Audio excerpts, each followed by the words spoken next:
Welcome to Lead Brightly, real conversations about leadership, confidence, and what it truly takes to lead with clarity, courage, and impact. I'm your host, Sarah Farmer, and I'm joined today by Micha-Rose Emmett. Micha-Rose is a global citizen, devoted mother and wife, and the group CEO of an international legal consultancy, a lawyer by training and founder of Daffodils for Doris, a charity dedicated to connection-led transformations for women. Micha-Rose embodies purposeful leadership. Starting out in 2012, she built a thriving global consultancy in a competitive, rapidly evolving industry. She's also a certified executive business coach, empowering women to unlock their potential and articulate their vision. Guided by values of freedom, kindness, and equality, Micha-Rose is deeply committed to creating opportunities for individuals to rise, thrive, and lead with purpose. Micha-Rose, welcome to the show. Thank you, Sarah. Really great to be here. I'm so excited to have this conversation. I think it's such an important conversation that more of us need to be discussing. Yeah, brilliant. Well, I'm going to ask you lots about why you think that is as we go along. But the first question I have for you is, when I look at what you've achieved, I'm mind blown. I've told you that already. I think it's incredible what you've done. Inspiring. What did you, like back in the day before you became who you are today, what did you believe about yourself? Did you believe always that you were going to be this amazing, accomplished human being that could do what you're doing today? First of all, thank you so much, because I don't necessarily see myself in the same light. I just spend, and this is, I guess, my narrative. I've always spent my life just thinking about what is it that I can contribute back. And it's interesting because I've been called ambitious by men in particular. Yeah. And it's quite funny, because if they actually realize it wasn't coming from a place of, oh, I want to be the best, or I want to be this, or I want to be that, it actually comes from a place of, like, it really was important for me to do the very best I could do. That's how I was brought up. You know, my parents instilled a strong sense of education and a strong sense of service. And so everything we did was about being the best that you were doing. And it's been a really tough journey, because, you know, I've had a lot of incidents sort of happening in my life. I lost my mom when I was 23. And, you know, she really was my North Star. And she was the person who told us we could do anything that we set our minds to, you know. So I think that was always what drove me. But it's also about having a sense of purpose. Yeah. And so without purpose, I don't do very well. So you need that North Star to say this is where I'm going and why. And there's so much in what you just said that I'd love to go into, but particularly what I want to just talk about is your mom. Because I think that for those of us who've achieved, we haven't always had the supportive parent behind us. Sometimes our closest can be the most damaging to us and say things that without any management at all. You know, I don't quite know why people do the things that they do, but it sounds like your mom really supported you and gave you that courage, which I think when you've got the family support, it really helps us to truly believe we can do anything that we put our mind to. But did you actually always believe that? Did you always believe from an early day, just because I've got purpose, just because mom says I can and I could do anything? Did you believe that deep down? I didn't always believe that. But when I was growing up, you know, my mom spent a lot of time with us and just making us, you know, building our confidence. But when she passed away, I lost a lot of that confidence. So not to sort of go into the details of it, but I was actually in the middle of moving to a different country, and about 5 days before I was meant to move, where she was killed in a car accident. And so I'd packed up my house, and, you know, I basically was ready to move on. And then this life-changing event happened, and it left me just empty, because I'd lost that North Star. You know, I didn't have a job. I went back home. I helped my father with business, but I was so lost. I didn't really know where to start and what to do. And slowly I had to start building my life up by myself. And I think in that alone, I had very little confidence. I was very nervous about what my abilities were. And that I took through with me for a long time through my career, actually. Wow.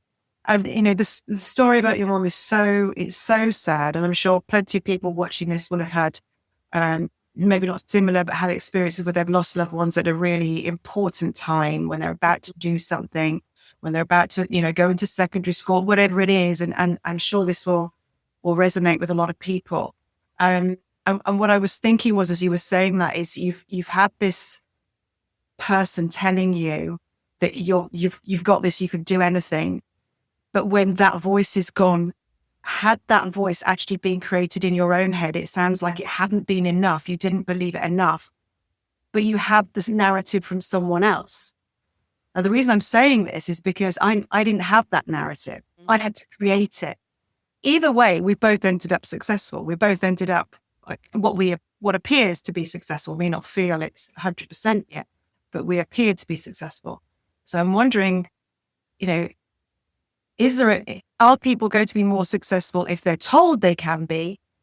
I'm sure that helps. Or maybe is it better to have to believe that on your own to start with? I don't know if there is an answer to that, but I just wanted what your thoughts were.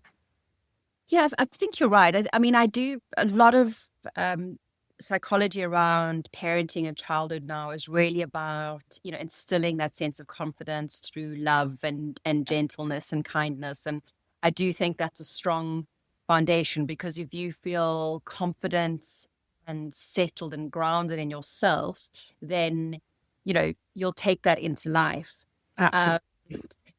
But I think in terms of building that narrative, it's bloody hard. It's not an easy journey, and it's taken me a long time, and I'm not there, 100%, but there's, there's the fake it till you make it. Everyone's got a spin on it. Yeah. But you just got to keep on trying and keep on. It's really a bit like exercising.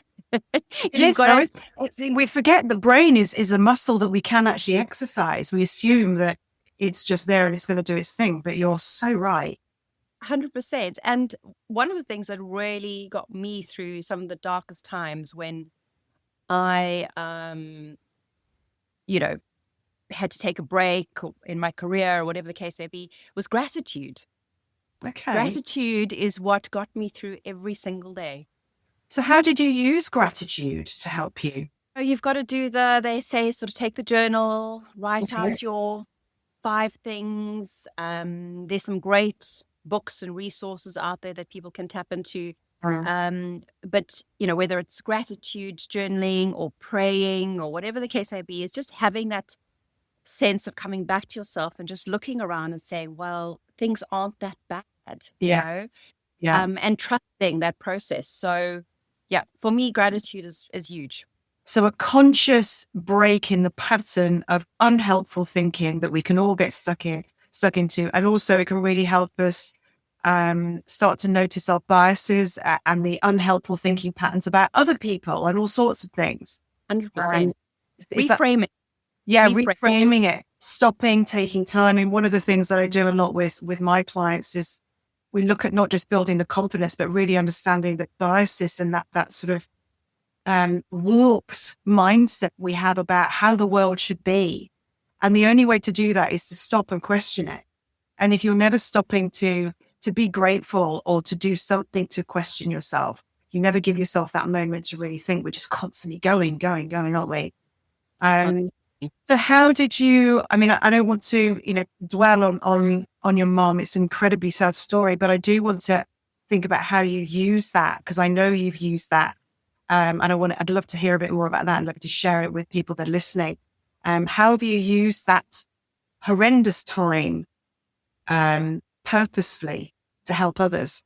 So I think it took a long time to sort of rebuild something that looked like myself, like my old self. And then from there, I'd had I moved to another country, and I had a sort of lot of back and forth and this and that and career changes. And Where were you moving from and to? So you were in South Africa to start with, were you? no, actually, I'm originally from Namibia, and then I Okay. schooled in South Africa, university there. Then I'd sort of done a stint in Italy, come back. Then and then I moved to the UK. Okay. I was supposed to move to New York actually, but that was when my mum Right. passed away.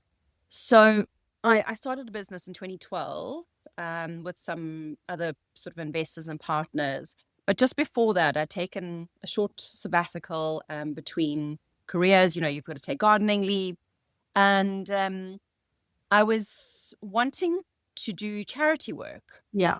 And I want to do charity work within the women empowerment space because that's something that my mother had always instilled in me. And, I have a strong sense of helping women because I was a woman in very interesting situations. I never had a mentor.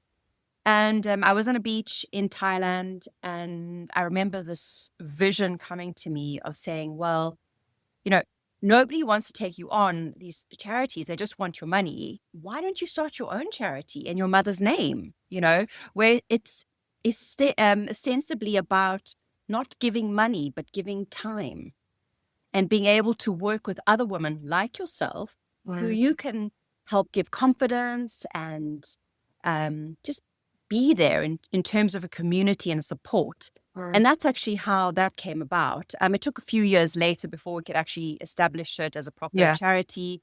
But it's amazing. It's always these moments of when you've got quiet because we're so busy on our hamster wheels. And it's when you get off that hamster wheel and you're just in nature and you're quiet, then you have these moments of clarity about what you need to be moving forward with and doing, but within a sense, with a purpose and in service. I'm so with you. I don't know about you, but I cannot sit at my desk and think I have to be out. I need to be in the gym. I need to be walking the dog. I need to be doing absolutely anything other than trying to think.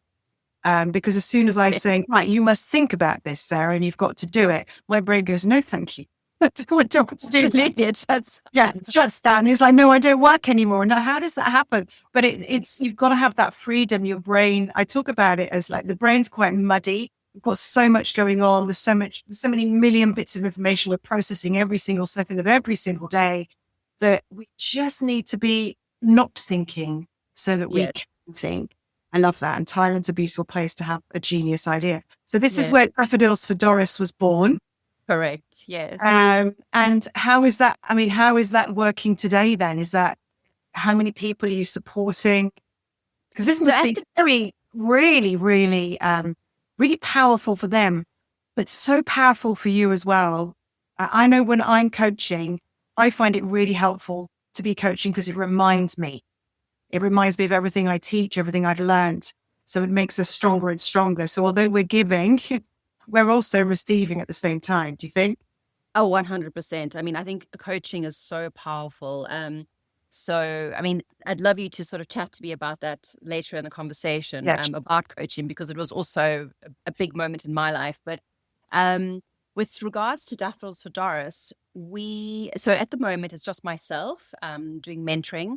And I'm specifically focused on sort of South Africa, Namibia.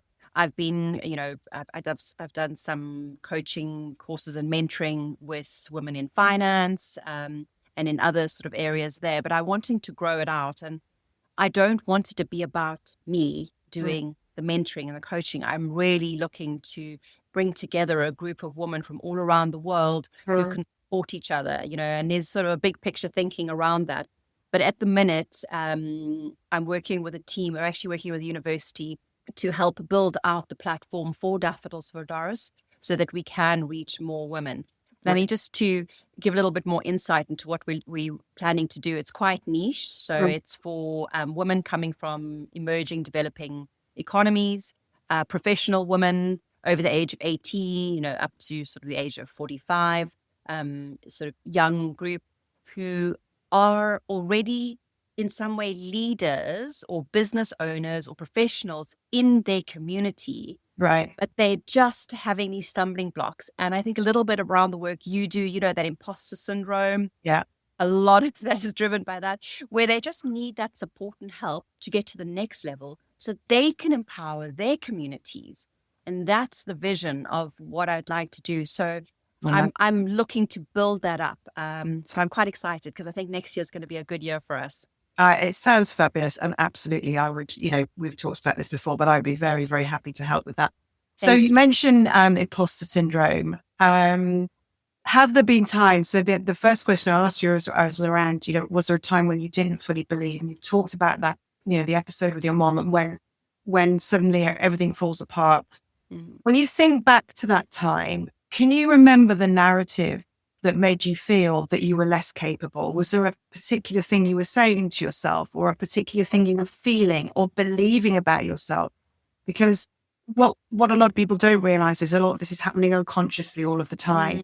And that negative narrative, or that churning feeling, or that belief I'm not good enough, is happening without our full consent. So did you notice that? Were you aware of, could you remember what that, either the thinking, the feeling, or the believing was, maybe all three?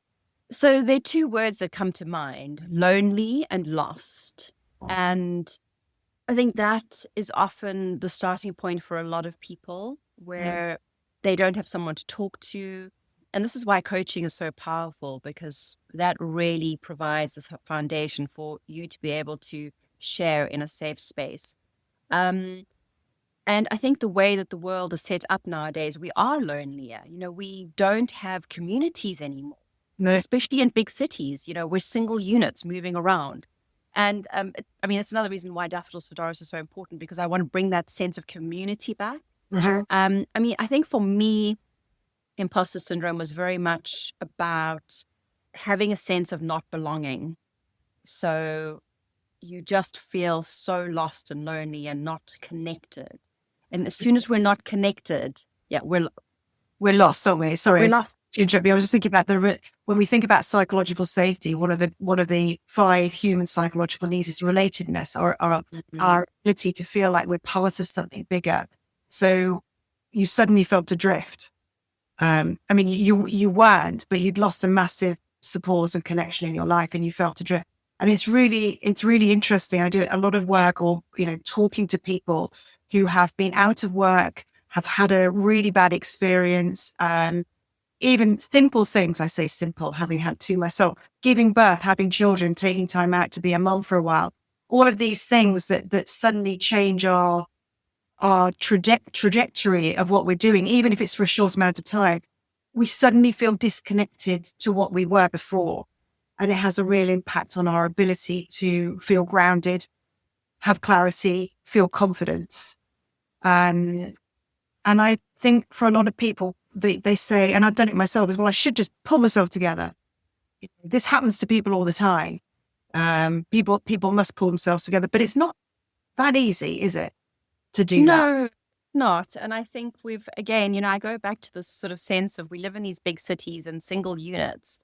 Back in the day, when maybe as far back as hunter and gatherers, but I think the point I'm trying to make is that as human beings, we need that connection. Yeah, absolutely. So we don't need to just pull ourselves together, because all that's going to happen is it's just going to, next time something's going to happen, and that micro stress is going to get bigger and bigger until we are unhealthy, or we have some other moment in our lives where it completely breaks down. Yeah. And so we do need to change our thinking as human beings, of how we approach all these moments in our lives. Absolutely. And to accept that, I think today, and I don't want to sound like, children of today, and we're so different for us, but I think they have it really tough, really, really tough now. Kids today, I think the expectation on them is so much more, they're visually stimulated constantly by perfection and what is meant to be the world that they're living in. And it's just all fake. And they've got this constant nagging doubt that I'm not good enough, I'm not pretty enough, I'm not thin enough, I'm not fat enough, I'm not tall, whatever it is. And I just think it's horrendous for them. It was bad enough for us, but I think it's even worse now. But the way around it is still the same, isn't it? It's still taking time out. It's still understanding who you are. It's breaking the bias thinking. But I think it's harder for them than it is for adults. But we're not immune to it either, because we're also in this 24/7 barrage of information. Be on LinkedIn 7 times a day. Make sure you've got your Instagram feed sorted. You'll never do business if you don't buy this marketing tool. It's like, oh my God. I've been a victim of all of that in the first few years of my business. And has it affected you too? Do you feel that partly what's going on in the world stops us from feeling like we're ever good enough? 100%. I mean, you just have to open Facebook or Instagram or, even LinkedIn, whatever the platform is. And there's this constant, as you say, barrage of imagery and stimulus. And, the pressure is so great. And I think with our children, the only way to maybe work through it is to have an open relationship where there's communication, because there's no way to stop it. And there's no way to stop it for us either, because we have to be on these platforms in order to promote ourselves and promote our businesses, whatever the case may be. But the issue is that there's so little authentic self showing up in these spaces. And there are probably only a few people who I follow where I feel, you really are showing up as who you are, and it's refreshing. Yeah. But the stress of that is too much. And I mean, I just do digital detoxes every now and again, because there's just no point in stressing oneself out even more. Exactly. One thing I did do a long time ago is I took Facebook and LinkedIn, which are my two downfalls, off my iPad, which is the everything that comes into the room at night. So sometimes I'm tempted to reload it, but I'm like, no. And I've probably been without it at night now for about 3 years, and it changed how I slept. Because now I read at night instead of looking at, I think, just check that. One thing I've still got there is emails, but I have stopped myself looking at those as well, because what if something comes in at like 11 o'clock at night and you're like, oh, I didn't do the thing, and then you're off again. But yeah, so we have more control than we care to believe a lot of the time. And I know my children who are 19 and 17, they don't believe that yet, which is annoying because this is what I do for a living. I think, I could when I lived 24/7, but they don't quite believe that yet. But we do have more control.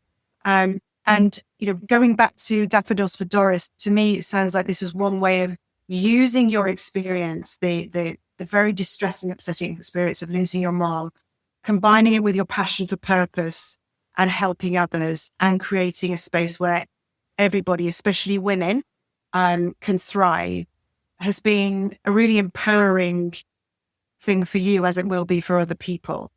And I'm wondering, when we look back at everything that you've been through, your confidence is obviously, it's been up, it's been down. And I totally understand why it dropped when you lost your mom. Where would you say your confidence level is right now? I mean, are you at a level now where every day you wake up and think, I've got, not over egotistical, I don't mean that. I just know where you are, what I describe as utopic, where every day, most of the time you wake up and think, I've got this. Or if I haven't, I know how to calm myself down to get it. So out of 10, I'd probably say I'm a 7. I think there's a lot of space to work on that. I'm in a very competitive environment all the time. And I don't only mean in the workspace. I mean, the school space, all the spaces. And I constantly feel like, I've got to show up for all these moments and all these people. And so when you talk about showing up, you're talking about showing up perfectly. Like I've got it. Yes, I'm the best mother. I'm the best at this. I've got a wonderful company. Everything's sorted. I don't want to interrupt you, but I kind of do. It's like, why? Yes. And the coach comes into me there is, why do you feel the need to show up like that?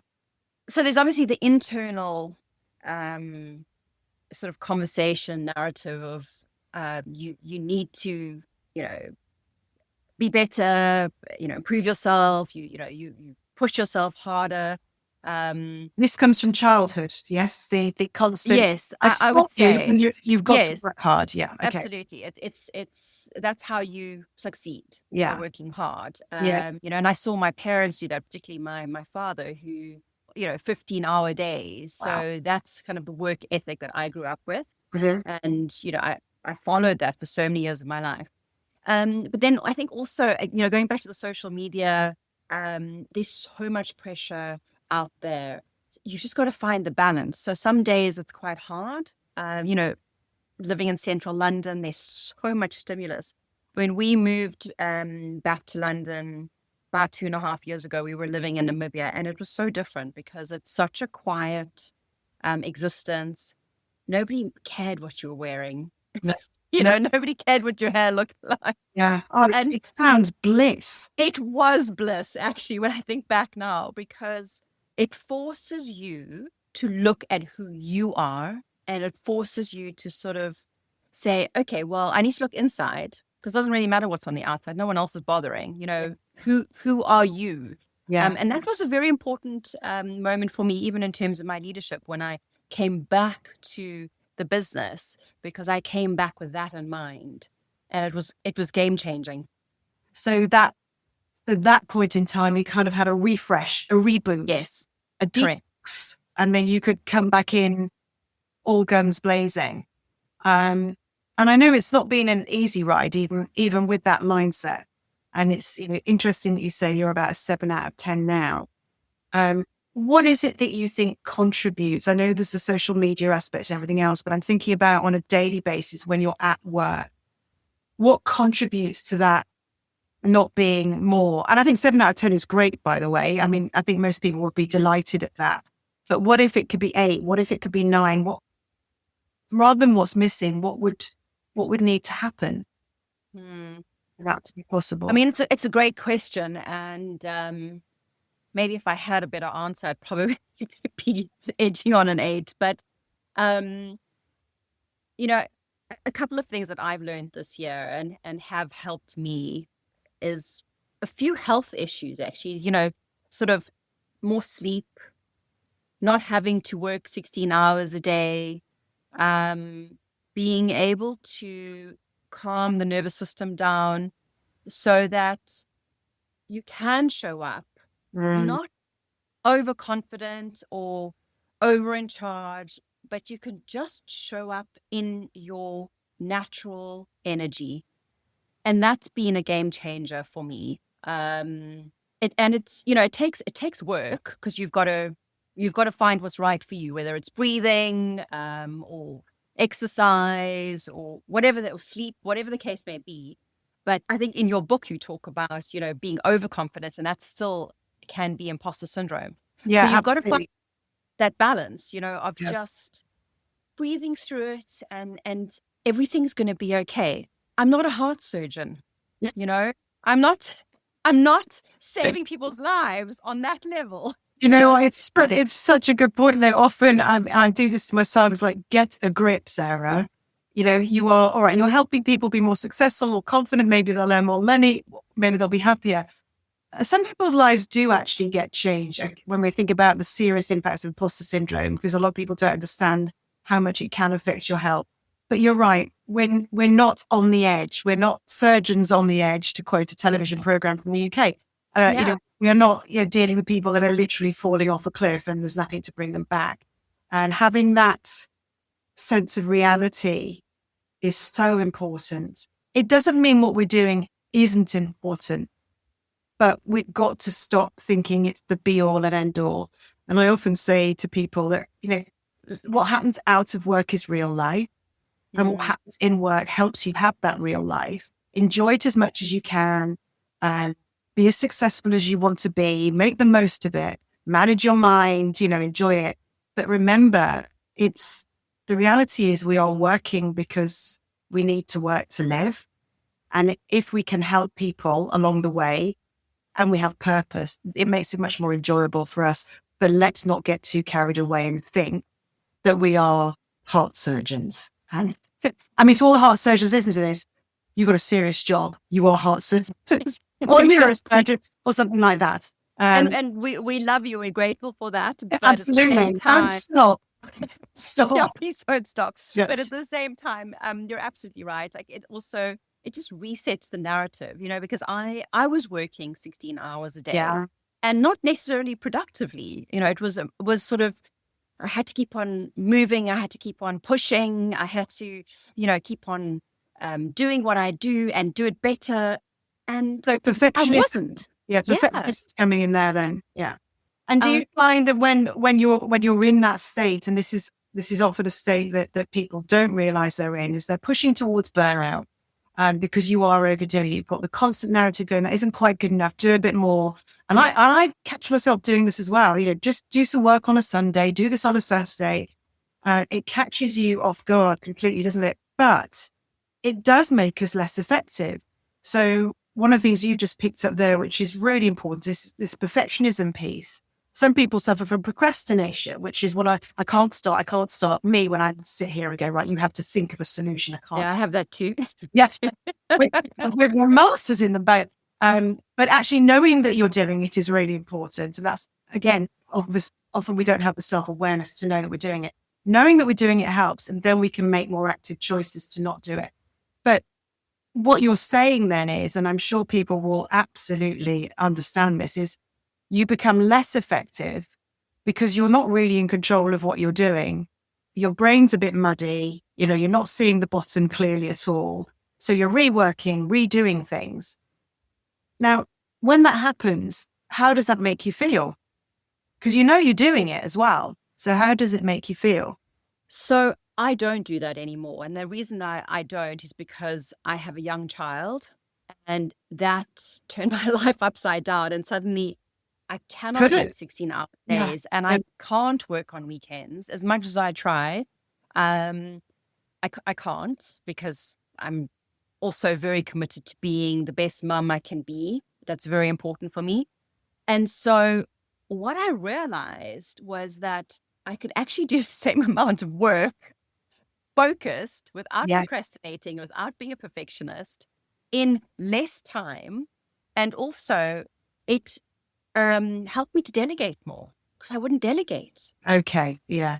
Yeah. So when you're you're held to the fire, you've had a child, you cannot do that anymore. And I know lots of women and lots of, men and women who are parents don't find that balance. I know I found it really hard. But when you're sort of held to the fire, to the flame, you suddenly realize, actually, I can delegate if I've got to, or I'm going to, yeah. Now, a lot of people don't get to that point. They're still trying to juggle everything. So they're still in those muddy waters. And then you end up feeling like you're not really good at anything. But what I'm hearing from you is, you're able to be more effective. Now you know what you're doing, but it also can help you be the best mom you can be. And I love the way you say that, rather than be the best mom, because that's impossible. And be really good and really successful in your career as well. So it sounds like you found that balance through self-awareness, emotional self-control, the right level of confidence. And you were talking about, I can't remember the words you just described, but or showing up authentically and just being okay with that. This, to me, is the essence of leading brightly. This is how I would describe it. And that must feel, if you think about how it used to feel when you were doing the 16-hour days, that must feel different. How does it feel?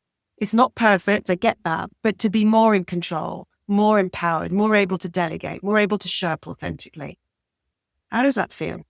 It's, it's a real relief, actually, because the having to show up in the old Micah and showing up in the new Micah has also had an effect on how people react to me. So it's actually been quite interesting to see the result. And if I think about now, I just feel so much better about myself, because I'm not trying to, I'm just not trying to keep up anymore. I'm going at my own pace. Yeah, this takes back to the talk I saw you do when you talked about the ladders. Yes. I want to go into those ladders in a minute, but the feeling, I can see it. I can feel it coming off you. And I know it's because I've been there. The relief is real. Yeah, you suddenly, it's like a weight's lifted off you. And we do want to talk about the ladders because it was such a brilliant picture you painted of how it used to feel to how it feels now. And when we've done that, I just want to check in with you about the how others perceive you, because one of the other things that people don't realize is when they are running themselves from a level of low confidence, low self-belief, low self-awareness, low emotional self-control, they don't realize the ripple effect that has on other people. And I talk about becoming a magnet for success. You can't until you feel magnetic. Which, Absolutely. yeah. And I'm not saying it has to be 100% of the time, just more of the time. So first of all, tell us about the ladders. Just share that with people who are listening, what you talked about on stage and how different that is now. So I found this brilliant quote, and it's the quote is basically, there aren't enough women. The further you climb up a ladder, the fewer women you find, and that's because most women, are climbing the wrong ladder up against the wrong wall. Yeah. And it really resonated with me because I'm constantly in my career being in male-dominated industries, and I've just been climbing up the wrong ladder all the time because I was going after something that felt like that's what I need to achieve. That's the career path I need to take. That's who I need to be successful. And, then you suddenly realize, wait, hold on. I don't need to be that, because who's telling me to be that? Society, Yeah. myself, parents, my friends, and you start aligning yourself with people that align with your values. And that was more important to me than being successful or, having the newest Louis Vuitton bag or driving the biggest car, because none of that really means anything. What really is important is that when I come home and I connect with my husband, I connect with my son, I connect with my community. And so that sort of changed everything for me. And it really made me realize about, going back to the ladders, and particularly where I grew up, and, we grew up in a society where you had to go and study to be a lawyer or a doctor, and that would define success. Right. And actually, that isn't necessarily the right ladder. The right ladder could be art school. It could be, going and studying engineering, whatever the case may be. Whatever it is. Yeah. Yeah. Exactly. And so the way the world is changing, we've got to teach our kids as well, and society, that it's okay to choose the ladder that you fit on, because then it won't be wobbly. You'll get to the top. You can do it at your own pace. And you just feel more grounded, because who wants to be on a wobbly ladder? You're going to fall. Yeah. Yeah. I love this. I've got such a vision in my head, and what screams to me about this is that this is about going back to how we started this conversation about, your mom giving you real confidence to do what you want to do. You can achieve anything.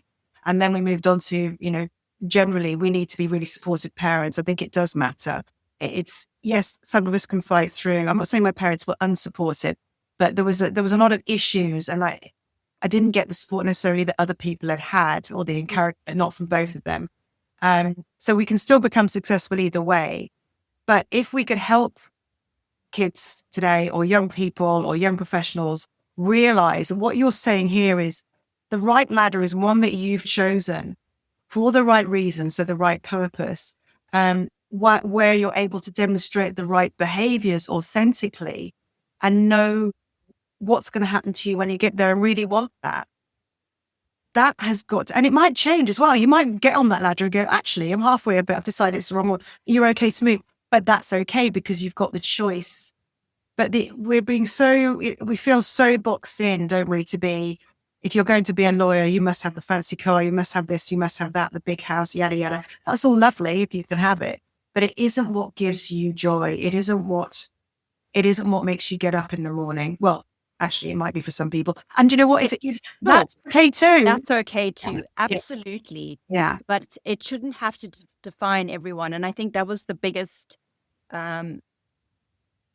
hurdle for me my entire life, was the sense of belonging, because we tend to put people in boxes. So you're a woman, you're South African or Namibian or whatever the case may be.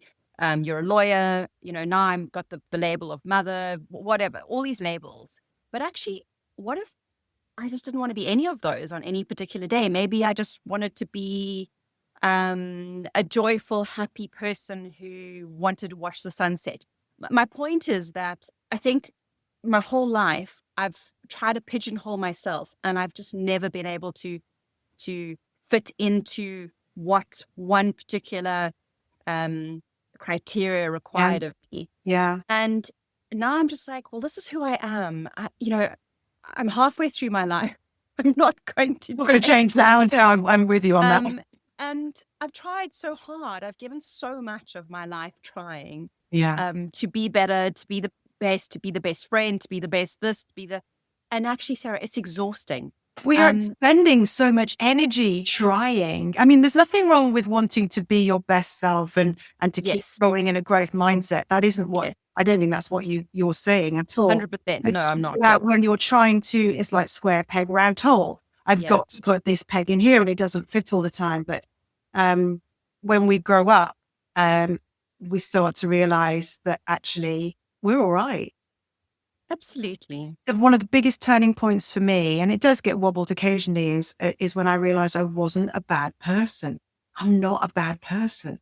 I'm actually a good person. I might do things in weird ways, and it may not be to everyone's, liking or everyone's cup of tea, but that's okay too. I don't have to be a people pleaser. And, I don't have to be everyone's best friend. And that was, the release. Yes, that's huge. That's huge. The whole people-pleasing thing. I was going to bring that up now as well, because I think we spent so much I did spend so much of my life trying to people-please and make sure everyone liked me. And actually, not everyone's going to like you. No, because, for whatever reason. And okay. Yeah. But boy, oh boy, it's a long journey to get there. And do you find, I mentioned earlier when I said I would talk about the ladder, I was always talking about how people respond to you, is the more, actually, rather than telling you what I've seen, let me ask you first, what have you noticed about how people respond to you? What is the biggest difference now that you have stepped into your confidence, your clarity, your purpose, your authentic self more of the time? What is the biggest difference you've seen in how you are treated or how people respond to you? So I think by being more centered in myself, I find the way that people react tends to be, they tend to gravitate more. And I find because also I exude happiness, more kindness, more gentleness, because, when you're stressed out and you're running and you're working 16 hours a day, you can be quite abrupt and, go. Yeah. And by just changing that, people, we just all want a bit of kindness, and that's a really big value in our home, is that kindness, because, and I think that's what resonates with people, is just good morning to the guy who's cleaning the street, good morning to the taxi driver. Yeah. These are little things, but they make such a huge difference. So in terms of resonating back, I think people just resonate with that. Yeah, I absolutely, I completely see that. I mean, you have a warmth about you. When I first met you and I saw you on stage, I knew I wanted to speak to you. You have that about you. You draw people in. And I have to say, I've noticed the same thing. Now, I'm not as gentle. I've been described as, one of my clients says, she's not a blunt instrument. I'm very forthright in what I do, but that's okay too, because it's done authentically, it's done kindly. And I've developed a huge amount of understanding around empathy and understanding what other people need so they can hear it. So how I deliver it has changed, not necessarily what I deliver. As a coach, your job isn't to be the kindest all the time. Your job actually is to show what you're seeing, which may not always sound so kind, but how you say it matters. Absolutely. So, I mean, we've covered an awful lot today, and just to bring it all together, you started off strong. You've had that wobble. You've had time out. You've had your sabbatical. You've built yourself up.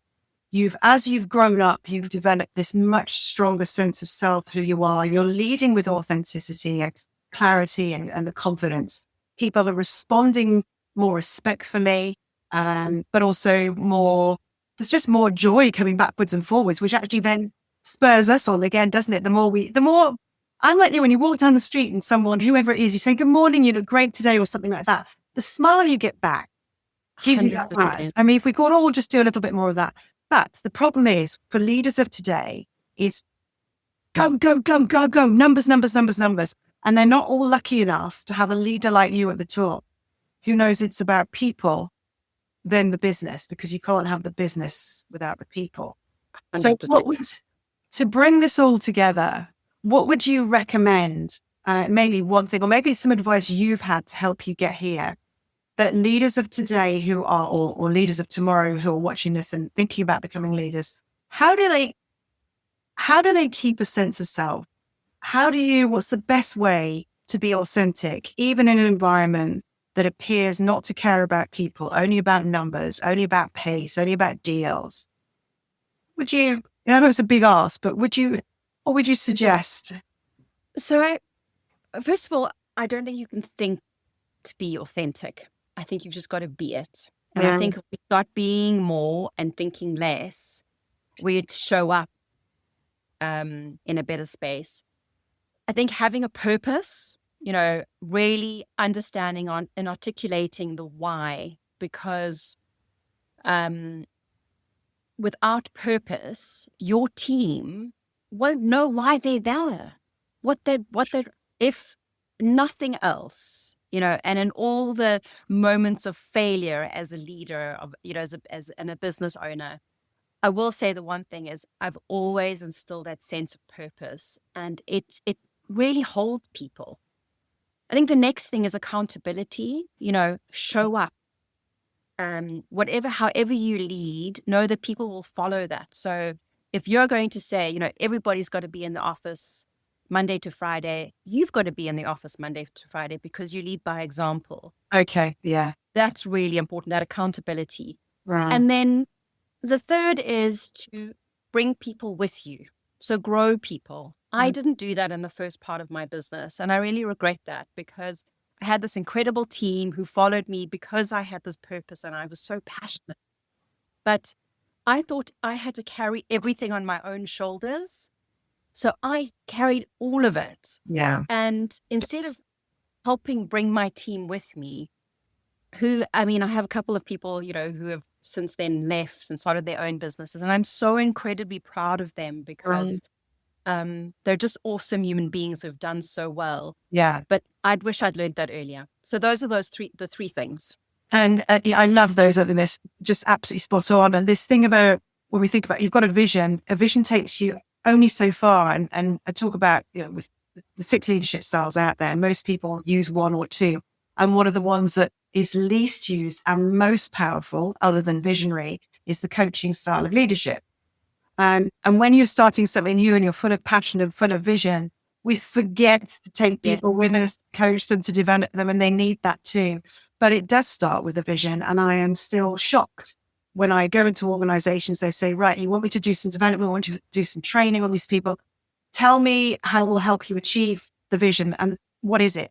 And it's kind of like this, wow, we just want to hit this percentage EBITDA. I'm like, no. That's not vision. That isn't going to inspire people. Then you get, we're just a X, so we don't need a vision. You're not just an anything. If you want me to get out of bed and work for you, give me a reason. And one of the classic cases of that was I was working with some people in the police, and they were in the support departments of the police, and they'd been made to feel that they were nothing because they weren't policemen or women or detectives. And after the work we did with them, they started to feel real pride in what they did, because they wanted to get up and be able to lead their team and say, we matter. That's what you're talking about.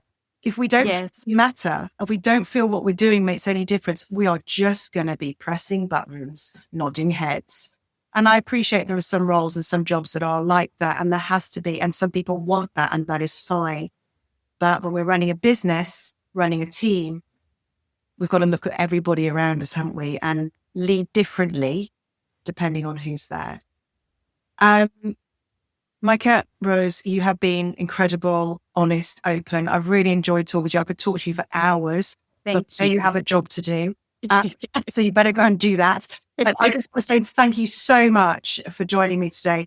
Is there any final thing any comment that you would like to add, anything you feel we haven't covered that you want to leave the listeners or the viewers of this with that will help them develop their own skills to lead brightly? I know you've given us a bit, the 3 things. Anything else that comes to mind now that you would like to leave them with?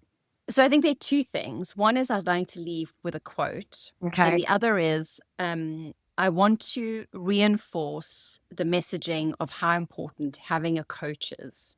Okay. Because the reason is coaches. So we're going to exactly. So that's but that sense of, because it just helps people bring that sense of awareness. And when you have the awareness, you can be more open to understanding maybe how you could do things differently or better for yourself and for those around you.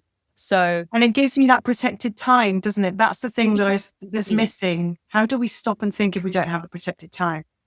Precisely. So, I really advocate for that, because it was life-changing for me specifically in terms of my leadership in my workspace. Okay. Yeah. And then I want to leave with a quote from Nelson Mandela, because I think it's really, really relevant to your podcast. And it's, our deepest fear is not that we are inadequate. Our deepest fear is that we are powerful beyond measure. And when I first read that, I had goosebumps, because so many of us. I can see that makes it quite emotional as well. Yeah. I mean, wow. Thank you. I'm going to take that. I'm going to put it right on the board in front of me, because how true is that? How true is that? And I think the one thing that stops us, many of us, from being brave enough to look inside here and see what's going on is because there's a fear of what could I actually do rather than what couldn't I actually do. They're both there. But 100%. Wow. Powerful way to end. Thank you so, so much. And I want you to come back, maybe on season 2, maybe on season 3, whenever you've got some more. We can take some more and see how your journey's Love been. it. Thank you. Have a brilliant rest. Thank you for inviting me. I've really loved the talk. Thank you. Thank you.